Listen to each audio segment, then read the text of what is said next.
en fait, c'est pendant mon stage ingénieur que je me suis rendu compte que je voulais faire de la recherche. Et donc j'ai fait, après le stage ingénieur, un master de recherche pour refaire un stage long. Et par la suite, j'ai fait une thèse, même si ça aurait été possible de faire une thèse directement après l'EBI. Ça m'a permis de maturer un petit peu mes choix. Et après la thèse, donc, que j'ai fait en cancérologie plutôt, à la fac de pharmacie à Châtenay-Malabry, en région parisienne. Je suis maintenant en postdoctorat à l'INSERM sur un sujet complètement différent, plutôt en immunologie.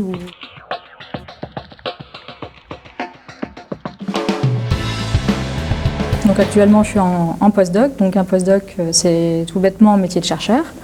Donc le chercheur c'est essentiellement de la paillasse, en tout cas au début, et au fur et à mesure de l'expérience davantage de rédaction de projets, de toute façon rédaction d'articles que je fais déjà, qu'on fait déjà en thèse mais qu'on fait de plus en plus au fur et à mesure qu'on a plus d'expérience.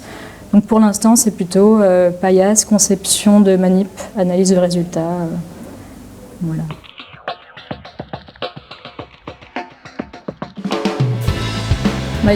Évidemment, l'aspect court, toute la partie scientifique, le BI sert beaucoup.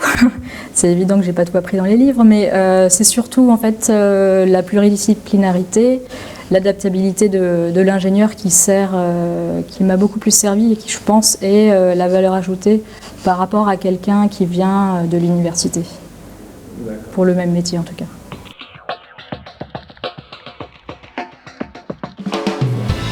En fait, dans la recherche, il n'y a pas beaucoup d'ingénieurs. Donc, justement, au contraire, il y en a de plus en plus.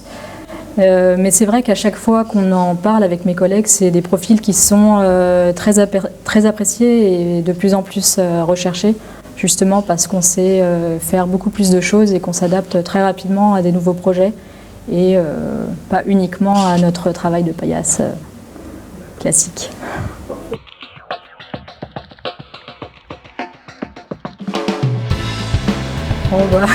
Des souvenirs à l'EBI, on va dire, il n'y a que ça. Évidemment, je pense que c'était mes meilleures années. Les années étudiantes, c'était super.